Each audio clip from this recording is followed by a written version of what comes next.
অন্তর্ভুক্তিমূলক ব্যাপক এই আয়োজনের লক্ষ্যে শোভাযাত্রার নামকরণ করা হয় বর্ষবরণ আনন্দ শোভাযাত্রা, যার ছায়াতলে দেশের সকল বহুমাত্রিক সাংস্কৃতিক ঐতিহ্যের প্রতিফলন ঘটবে, প্রতিফলিত হবে বর্তমানের সব শ্রেণীর মানুষের আশা আকাঙ্ক্ষা এবং ফুটে উঠবে শোভাযাত্রার প্রকৃত আনন্দ।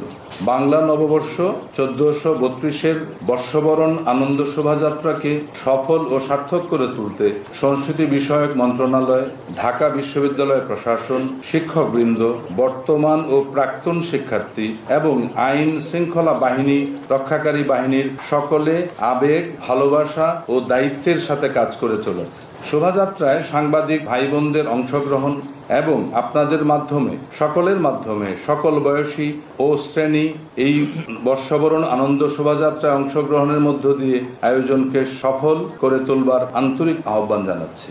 বাংলাদেশের সংস্কৃতি চর্চার মুক্তির আলোয় উদ্ভাসিত বৈশাখ নববর্ষ 1432 উদযাপন উপলক্ষে চারুকলা অনুষদ ঢাকা বিশ্ববিদ্যালয় বৃহৎ কর্মযজ্ঞ পালন করেছে, যা ইতিমধ্যে শেষ পর্যায়ে। এবারের বর্ষবরণ উদযাপনে বাংলাদেশের সংস্কৃতিতে এক নতুন এবং অগ্রসর দৃষ্টিভঙ্গি তৈরি হয়েছে।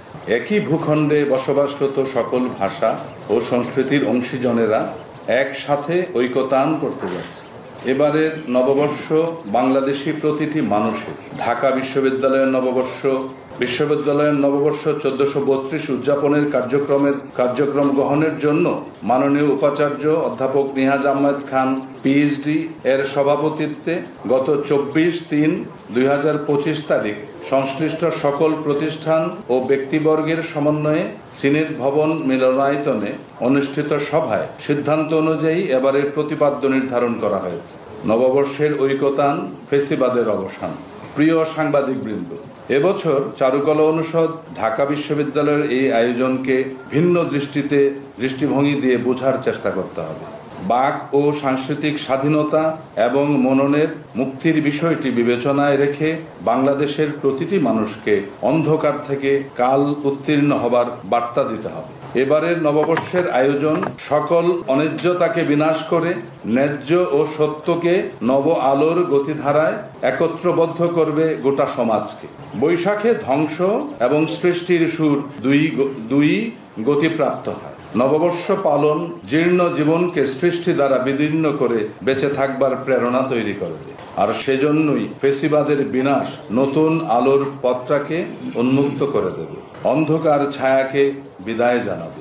সংস্কৃতির লক্ষ্যই হচ্ছে মানবিক ও উদার একটি সমাজ বা রাষ্ট্র কাঠামো বিনির্মাণ করা। এবারের বৈশাখ হবে সকলে, আমাদের ভূখণ্ডে বসবাসরত সকল জাতিগোষ্ঠী এবারের বৈশাখ বরণের অংশীদারিত্ব অর্জন করেছে। পাহাড় থেকে সমতল সবাই একসাথে বর্ষবরণ উদযাপন করবে।